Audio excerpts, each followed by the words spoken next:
right, good morning, everybody. Welcome to First Things First Friday edition, which during the holidays means it starts at 8:45.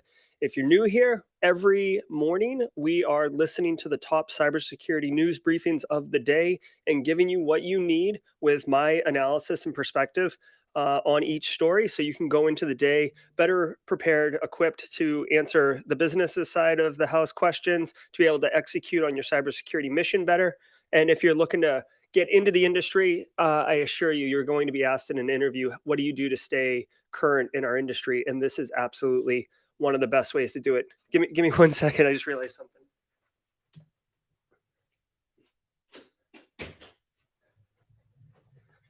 Okay, just a quick programming note to close that door. All right, so let's get into it really quick. I am going to take a minute and say good morning to everyone. Good morning, Benny. Good morning, Samuel. BSEC, always good to see you. Alexis, good. John, Daniel, Kim, I see you. It's really, really great. I see some non-English there. I'm not sure what language that is, maybe Greek. But if you're joining us internationally, thank you. I know it's not 8:45 in the morning where you are, but this news is still relevant. I'm sure there's going to be some Log4j stuff in here today.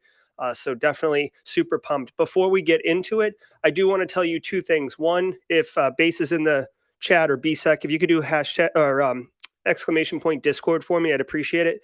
Yesterday on stream, we talked about this deck that Mick Douglas and with input from Mubix, Rob Fuller put on. I'll drop this link in chat.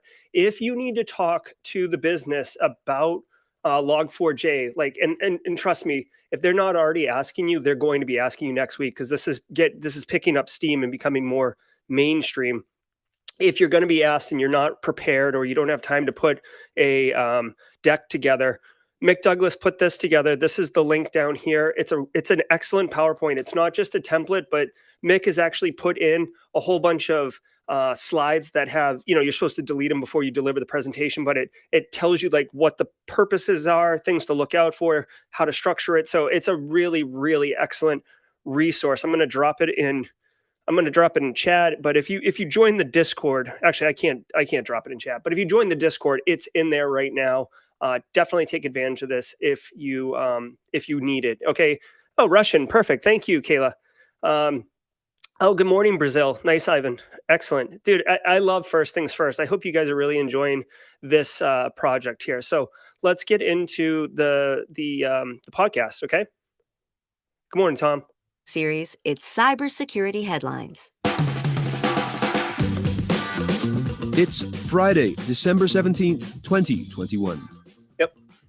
Hackers begin exploiting second Log4j vulnerability as a third flaw emerges.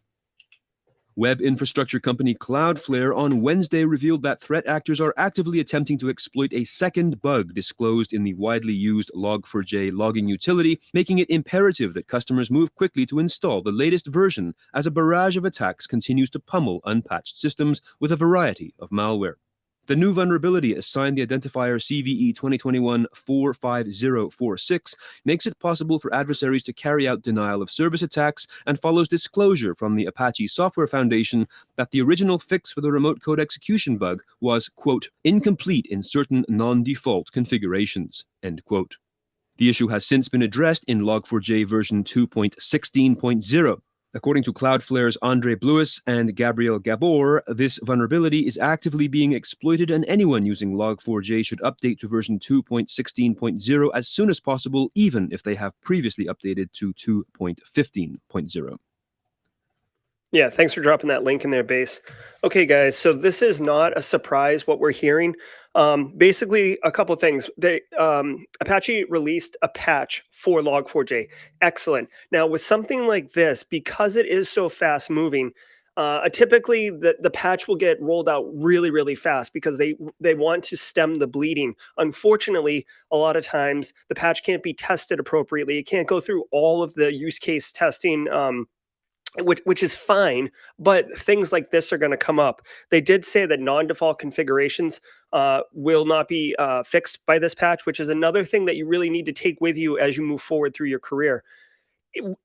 Like configuring things is fine, but when you start customizing code, anytime you update the code base, your configurations break or it doesn't take exactly. This is the reason why a lot of like split off Android phones no longer support the main Google OS version of Android, because they have all this custom code in there. And if they apply the newest base OS of Android, it'll break the phone, right? So this is what happens when you have custom code on top of, normal base.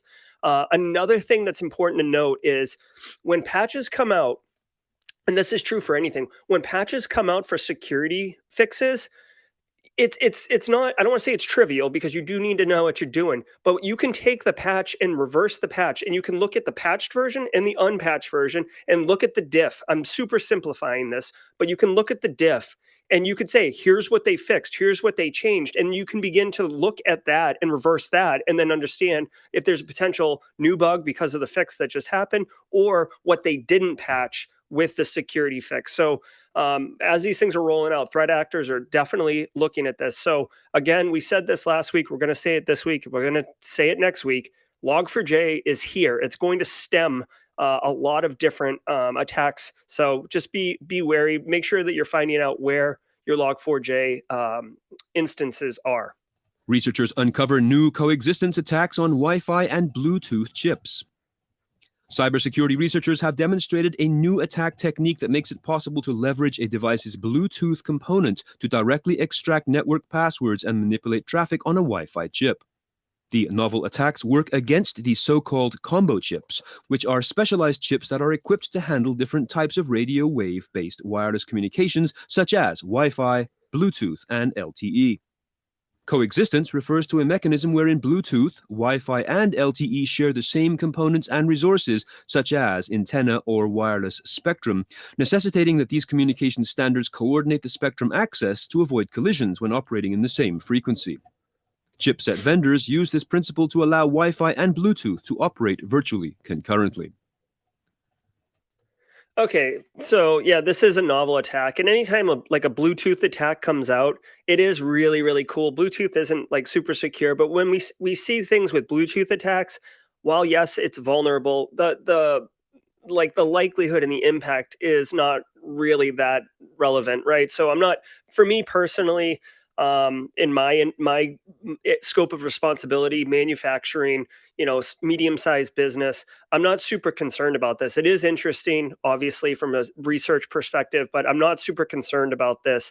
If you're protecting like national security or VIPs or something like that, maybe this is an issue.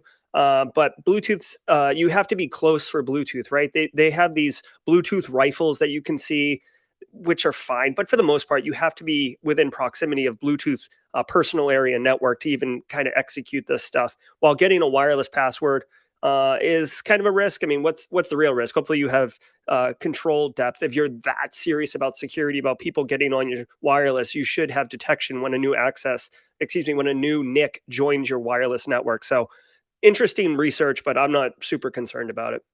North American propane distributor Superior Plus discloses ransomware attack. The company said it discovered the breach on Sunday, December 12th, and that as a response, it took steps to mitigate impact on corporate data and operations. But Chris Clements, VP of Solutions Architecture, Cerberus Sentinel, points out that the attack was only detected after the ransomware was deployed, but that it's unclear for how long the attackers actually had access to Superior Plus's systems before that. He says normal attacker dwell time typically extends weeks or months before they trigger ransomware, and during this time, the attackers pivot throughout the victim's network and attempt to escalate their access level to gain complete control of all systems and data. Mass-scale data exfiltration has also become the norm in these events that can trigger a secondary extortion demand from the attackers. Flaw. Yeah, I mean, so this is just a good example. For things like this, I'll typically bookmark this so I have a list of real practical examples that have happened within, the last 3 months, the last 6 months, the last 12 months. So when I'm briefing or I'm doing awareness training for end users, I can say this really happens. This isn't super surprising. It is an energy sector client. They have OT, ICS, I'm quite certain. We talked with Clint Dungeon last week about ICS OT security and how it's not really that great. What's interesting is they didn't have the security detection controls in place to even know that they were actually compromised, and they were only notified when the threat actor basically announced themselves as being there by by encrypting all their files. So this is sadly, this is a garden variety ransomware of the week story. It sucks for Superior Plus, but it just is what it is. Ransomware is like, obviously right up in our face. So hopefully they had cyber insurance.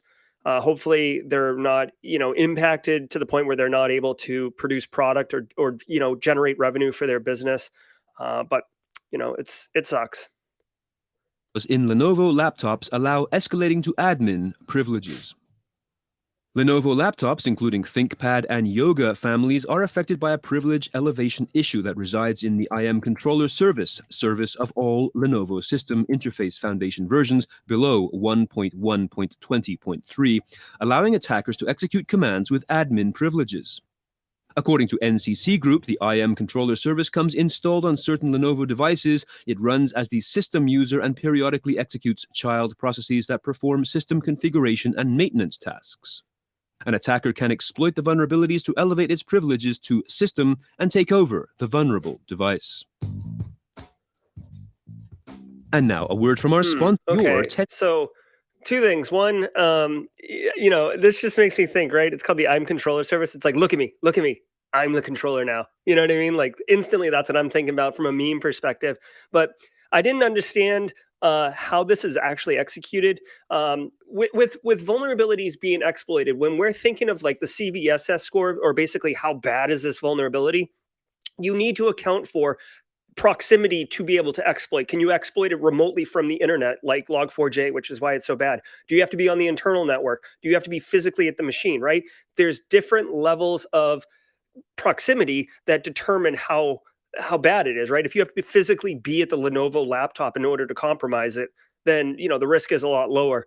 I didn't quite understand. I will say that I am Lenovo is in my ecosystem, so I am concerned about this. If Lenovo's are in your ecosystem, you definitely want to forward this to your IT counterparts and ask them, is this in the patch cycle? If you're leasing laptops, if some third party, maybe you use an MSP who does your IT technology refreshes and stuff like that, ask about this if you're using Lenovo. This isn't something that you want to go by the wayside, okay?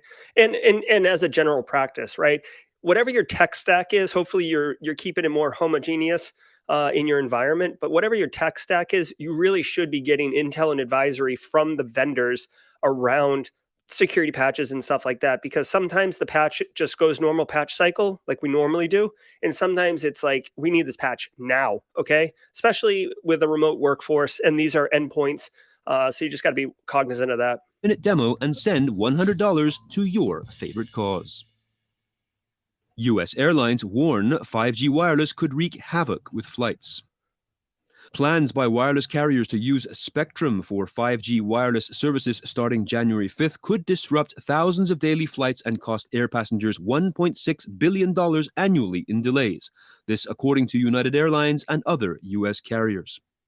Last week, the FAA issued new airworthiness directives warning that interference from 5G wireless spectrum could result in flight diversions, but did not quantify the impact.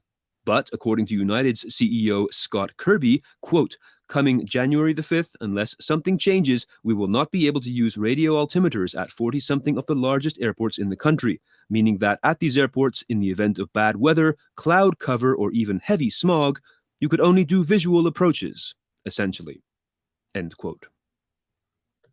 Okay, so if you work in transportation or aviation industry, this is obviously right up in your wheelhouse. Again, I've said this on First Things First in the past. 5G to me is just a transmission medium. I'm not really concerned too much about the nuances of it because I encrypt my data before it goes on the wire. And, so I don't really care. But I do find this as kind of an oversight or shortcoming of the people who manage the radio spectrum. So for those of you who don't know, really quick, the radio spectrum is broken up into all these different bands and they are controlled. That's why you can't just like fire up a radio station and start broadcasting it like pirate radio and squash someone else's signal. It's illegal. FCC, I think, controls it. Anyways, the fact that this was not, thought through up front is kind of stunning to me. But I'm telling you what, if there's heavy fog cover and I'm in a plane that's trying to do a visual landing, that doesn't make me feel good. Like, have you seen Die Hard 2 when they're trying to land in a blizzard without radio, without the proper equipment, it doesn't end well. Okay, so I'm not super pumped about this. Hopefully they get this sorted out. Okay. Yeah, I think it screws up the broadcast basically from the tower to the plane as far as telemetry goes and data. Gumtree Classifieds site leaked personal info via the F12 key. Oh, British classifieds site Gumtree suffered a data leak after a security researcher revealed that he could access sensitive, personally identifiable data of advertisers simply by pressing F12 on the keyboard. what a neat hack, huh? Jesus. When pressing the F12 key in a web browser, the application will open the Developer Tools console, which allows you to view a website's source code, monitor network requests, and view error messages produced by the website. Pentest Partners security researcher Alan Money discovered that he could see the PII of sellers simply by viewing the HTML source code of the advertising shown on Gumtree's website. Every advertisement on the site included the seller's zip code or GPS coordinates, even if the seller requested the map of their location to be hidden. Fear fatigue. Okay, so this is one of those ones where compliance does not equal security, okay? This sounds like not a great developer of this web app who needed to align whoever the seller was or whoever the person was for that particular one, somehow have a key so they can pull from the database on the back end, and they were baking the key directly into the source code of the displayed web page, which is a absolute no. It's bad practice. It says, pressing F12 key. Basically, the researcher just looked at the source code of the HTML page and saw the sensitive data in it. Sometimes you can see, like, if people don't know what they're doing, they'll drop API keys or they'll drop passwords or something like that. You might see sometimes like commented out notes, developer notes, debug code. There's sensitive information in there, so it is worth, if you're doing web application testing, bug bounty and stuff like that, it is worth looking at the source code. It's usually in 2021, people aren't making these mistakes as often, but I guess it does happen there. So they're definitely gonna have to do a disclosure. I think it's a British one too, so there's definitely some GDPR implications there as well. It exploits cybersecurity of remote employees. The latest report from Malwarebytes revealed that 61% of respondents acknowledged that employees experience fear fatigue, with 27% feeling particularly overwhelmed by fear. Malwarebytes stated that nearly 80% of survey respondents reported some level of fear fatigue within their organization. Fear fatigue is defined as the demotivation to follow recommended protective behaviors, emerging gradually over time and affected by a number of emotions, experiences, and perceptions. Fear fatigue can often lead to employees' negligent behavior, such as opening an email attachment without properly scrutinizing the sender or neglecting to turn on a VPN while using public Wi-Fi. Windows 11.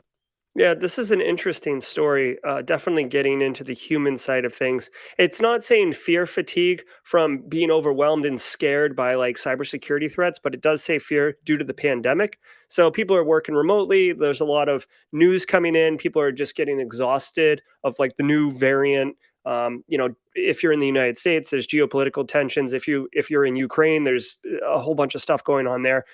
Everyone's dealing with a lot of crap, and what they're saying here is that people are just like almost apathetic at this point, where they don't care and they're making bad decisions. So for me personally, I'm going to take action on this and continue to promote best practices cyber hygiene to my end user community, which I do once a week with like short little videos or emails and stuff like that. But just remind them that vigilance really is key to good cyber hygiene. And, basically this is interesting news. This is like a peek behind the curtain that the end users are starting to slip and make bad decisions, not because they're bad people, not because they're into insider threats, but just because of the human, psychology of where people are right now. So this is good information. Officially shuts down Firefox default browser workaround. Microsoft recently said it would block all default browser workarounds in Windows, and now it has done it in the latest Windows update. According to Dave Leclerc of How To Geek, Microsoft has slipped the update into the final patch Tuesday of 2021 for both Windows 10 and Windows 11. This means that Microsoft Edge: links can no longer be forced to open in your default browser of choice. Apps like Edge Deflector and Mozilla's workaround made it so these links could be intercepted, but that's no longer possible with this latest Windows update. If you're looking for a jolt of... I don't like that. I don't like that. Like I buy a Windows machine, this gets into one of those ones where like how far can a vendor go by, modifying your experience? You can make the same argument that the Apple Store the Apple iOS and Apple ecosystem requires you to use the Apple Store instead of being able to use other stores like Android. But I don't like this, that they are basically forced jamming you into using their browser, which I've never liked Microsoft's browser. I didn't like IE. I don't like Edge. I don't like whatever this is. It's always a clumsy browser experience for me. And the fact that, like I'm fine with the browser being defaulted to Edge when you get the configuration, but to be able to not change your default application is bogus. And unfortunately, Microsoft's got a giant footprint and there's nothing I can do about it. But I don't know. The browser wars, I guess they're still heating up, but no one likes Microsoft's browsers as far as I'm concerned. Okay, so we'll spend a minute here. I just want to let you guys know that I really, really appreciate what we're doing here. If you're enjoying the daily briefings, the news stories, as I mentioned, I'm doing it Monday through Friday until the semester starts. I teach at a college also, so on Tuesday, Thursdays, I won't be able to do this going forward in the spring, but until then, it's Monday through Friday. Because of life, sometimes I have the ability to pre-schedule or whatever, so you guys get the alert, and sometimes I just go live. So I'm not saying hit the bell for notifications for the YouTube algorithm or any of that stuff. What I'm saying is sometimes I just go live. So if you're getting value out of this and you want it to be aware, hit the bell because it'll push to you a notification to say what's up. I'll spend a minute just in chat with you guys. Kraken Me Up says that Edge is actually improved. Maybe I'll have to give it another shot, Kraken, because Microsoft, for what it's worth, has actually improved significantly in many areas, especially in security. The Microsoft Defender is pretty good. Sentinel is pretty good. So that's good. What I do ask, if you guys are, it's kind of slow right now. Log4j is going on, but it is a little slow because of the time of year. If you guys are looking to continue, a fun cybersecurity kind of experience right now, Neil Bridges is running his Friday Tea with a Hacker right now, like right now. He's probably live. And it's an AMA style. Neil knows a lot of stuff about cybersecurity. He's been around quite a long time. You can go over to his stream right now. If BSEC or Base can drop a link in there, go over there right now. You'll have a good time.